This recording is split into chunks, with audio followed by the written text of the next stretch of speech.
शिव जी के शिष्य शैलेंद्र गुप्ता, शिव जी की चरण में हमार प्रणाम। माता पार्वती के चरण में हमार प्रणाम।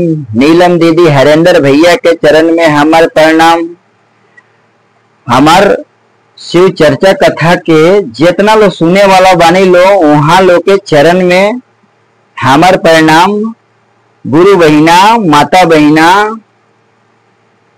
जितना शिष्य गुरु बानी लो वहां लोग के चरण में हमार प्रणाम। हमार प्रणाम स्वीकार करम लोगिन। हम बहुत ही सुंदर शिव चर्चा कथा लेके आइल बानी। गुलर के फूल वाला कथा हटे, प्राचीन काल के कथा हटे। रौरा लोगिन अंत तक जरूर सुनम लोगिन। शिव चर्चा कथा को अंत तक सुनला से ई होला कि पूरा ज्ञान मिलेला। हर हर शंभु, जय भोलेनाथ, कार्तिक गणेश की जय हो। एगो गांव में बुढ़िया औरत रहत रहली, बहुत लाचार रहली, बहुत गरीब रहली और विधवा भी रहली। उनकर एगो छोट लड़का रहे। उ छोट लड़का के इतना गरीबी हालत में उ छोट लड़का के बहुत दुख से पलली, उसके पाल के बड़का कैली। तो वो लड़का समझदार भइलेन तो सोचलेन कि काहे ना अपना माई के कोनो काम में हाथ बटावल जाओ। तो एगो साहू जी के घरे जाके उ बैलगाड़ी चलावे लगलन।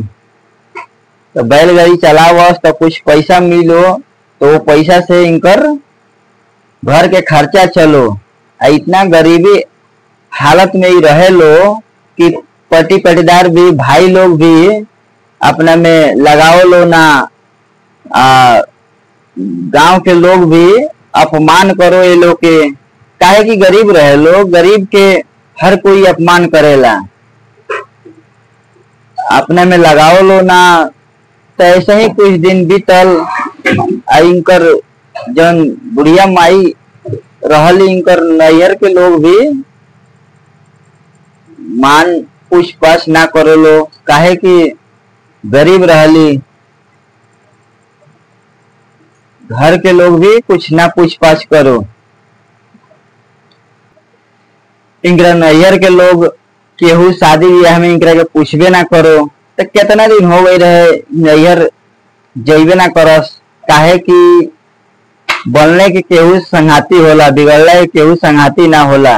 आ दिन बोलाए कहीं नैहर हो या ससुरा कहीं जाही के ना चाही। तो इहो सोचस कि कोनो बात नहीं है, बोलावत नहीं होलो तो का हम जइबे ना करम। इनकरा नैहर में इनकरा भतीजा के शादी रहे। तो इनकर भतीजा वो अपना माई से पापा से कहस कि बुआ के घरे भी तू लो न्योता डलो। तो इनकर मम्मी माई पापा डांट के भगा देलक लो, कहलक लो कि बुआ तार ना आइहन, बुआ बिल्कुल गरीब दुखिया बाड़ी, उ ना आइहन एजा। उनकरा अइला से बहुत हमनी के अपमान होई। तो उनकरा भतीजा के जन शादी रहे तो जिद ठान लेलन कि बुआ घरे हम न्योता देवे करम, काहे कि छोटे में अपने पापा के साथे आइलन अपना बुआ के घरे। तो रास्ता देखले रहलन। तो चुपके से शादी के कार्ड लेके अपना बुआ के घरे उ आ गइलन। तब बुआ के घरे अइला के बाद उ कार्ड देहलन। तब बुआ भी खुश हो गई अपनी भतीजा के देख के। भतीजा के देखला के बाद बहुत खुश भइली। ई भतीजा अपना बुआ से कहे लगलन कि बुआ हमरा शादी में तारा लोग इनके जरूर आवे के बाटे, हम कार्ड देवे आइल बानी। तब बुआ भी खुश हो गई, कहली कि चलो कोनो बात नहीं है, हमरा नैहर के लोग पूछत ना रखते, शादी में पूछले बाटे तो चलल जाई, इतना दिन बाद जाए के मौका मिलल बाटे। बुढ़िया माई के लड़का भी खुश हो गलन कि कोनो बात नहीं है, मामा के यहाँ जाए के मिली। हर लड़का लोग के खुशी तो रहबे करला मौहर जाए के। इहो बहुत खुश भइलेन। अब शादी के दिन नजदीक आइल तो कहे लगली कि बुढ़िया माई अपना लड़का से कहे लगली कि तू साहूआन के लगे नौकरी करता रह। तो साहूआन जी से छुट्टी मांग ली है और बैलगाड़ी भी मांग ली है। बैलगाड़ी से चल जाई, तहार दूर ममहर बाटे, बैलगाड़ी से चल जाई। तो बुढ़िया माई के लड़का गईलन काम करे, साहूआन जी से छुट्टी मांगता रंग। तो साहूआन जी गुस्सा हो गईलन। गुस्सा भइला के बाद कहे लगलन कि छुट्टी उट्टी ना मिली। तो कितनो छुट्टी उट्टी ना मिली तो बहुत ई निहोरा पाती कैला के बाद इनकर छुट्टी मिलल। आई कहलन कि छुट्टी भी दी, अपन 2-3 दिन खातिर बैलगाड़ी भी दे दी कि हमने साथे बैलगाड़ी से चल जाम सन। तो साहूआन जी छुट्टी भी देहलन और बैलगाड़ी भी दे देलन। तो बैलगाड़ी से ये बहुत खुश होके जाए लगल लो। तो जाते जाते खुश तो बहुत रहे लो, काहे कि इहो कितना दिन बाद नैहर जात रहली। आ इनकर जौन लड़का रहलन उहे खुश रहलन कि ममहर जातनी मामा के घरे।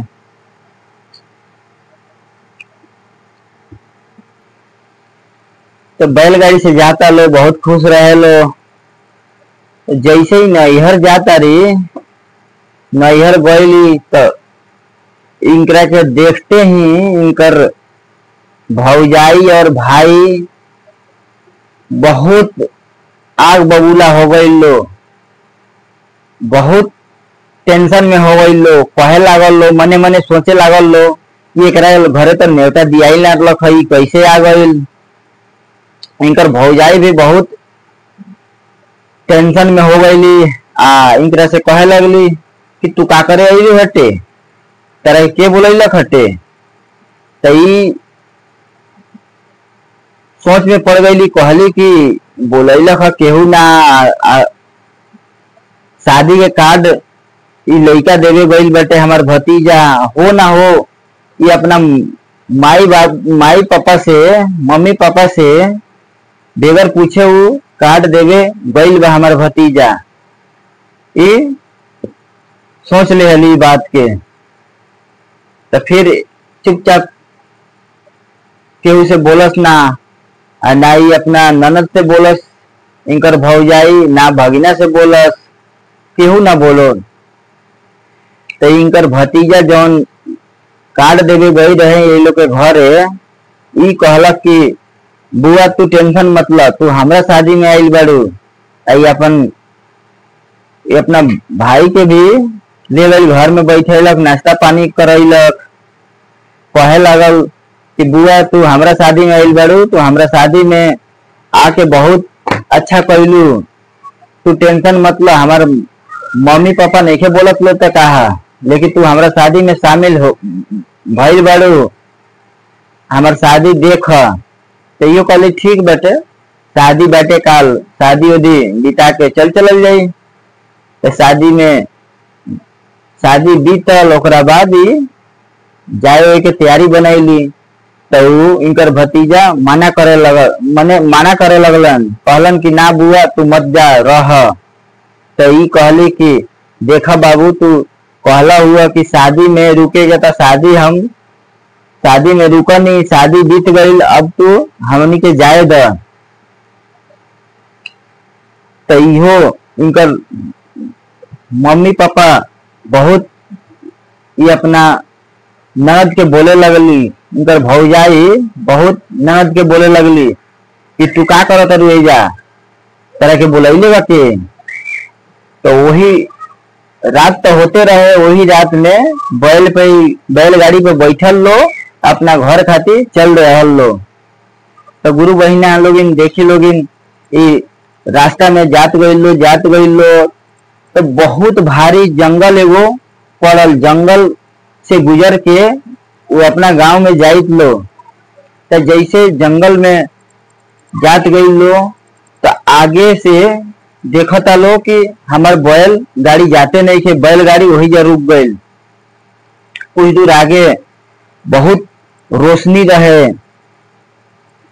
तो इनकर लड़का उतर के देखलन कि का बात बा, काहे इतना अजोर बाटे, तो उजा गईलन। तो इहो सोचली कि हमार लड़का तो चलिए गईलन, चलो हम चला तनी। तो उ रोशनी देखे खातिर, अजोर देखे खातिर इहो चल गईली। तो देखो तारी कि गुलर के गाछ बाटे, और गुलर के पेड़ के नीचे गुलर के फूल गिरल बाटे, आ आसमान से परी लो सोना के कटोरी में फूल के रख रख के रखत लो, इकट्ठा करत लो। तो जैसे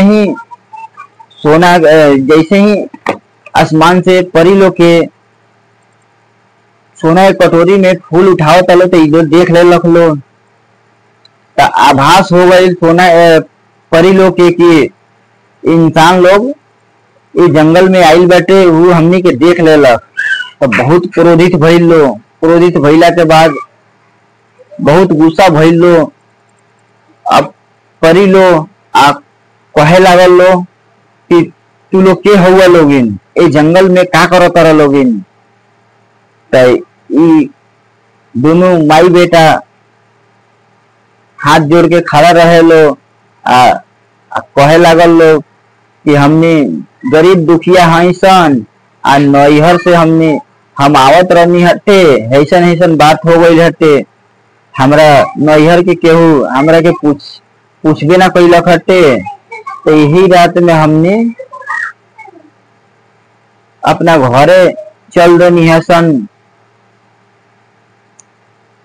तो क्रोधित भइला के बाद ही परी लोग कहे लागल लो कि हमनी के ऊपर से आदेश मिलल बाटे कि गुलर के फूल गिनते हुए हमनी के जे कोई मनुष्य देख ली वो मृत्यु दंड के भागी होई, मृत्यु दंड मिली।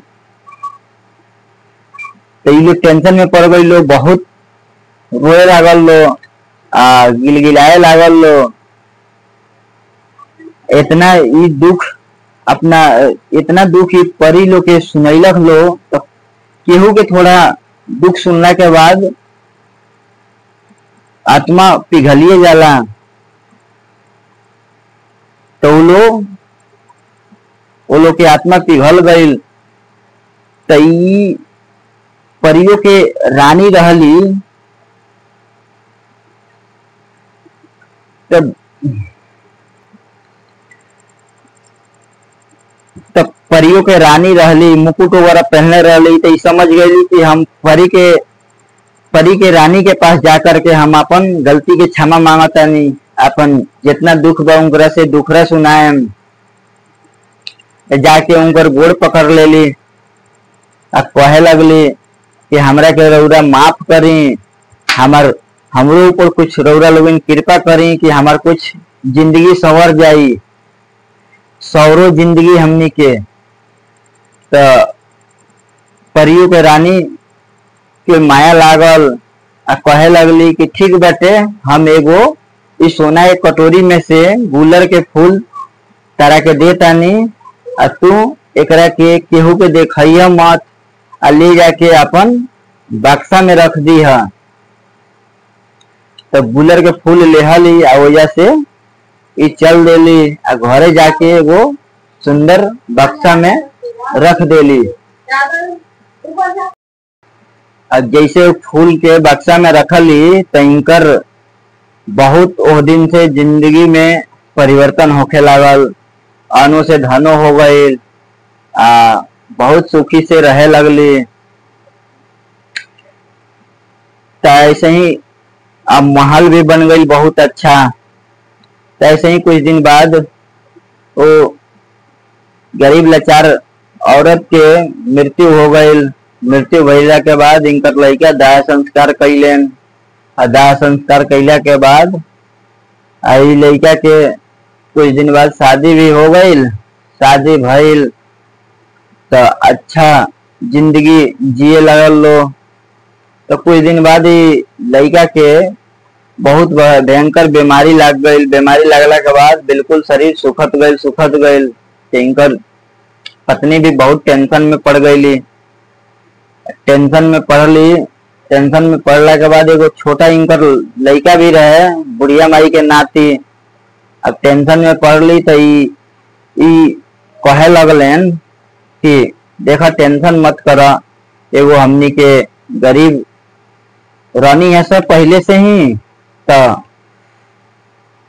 परी गुलर के फूल देले रहली। वो कहले रहली कि यदि केहू भी ई गुलर के फूल यदि खा ली तो बीमारी लागल हुई तो बीमारी सही हो जाई।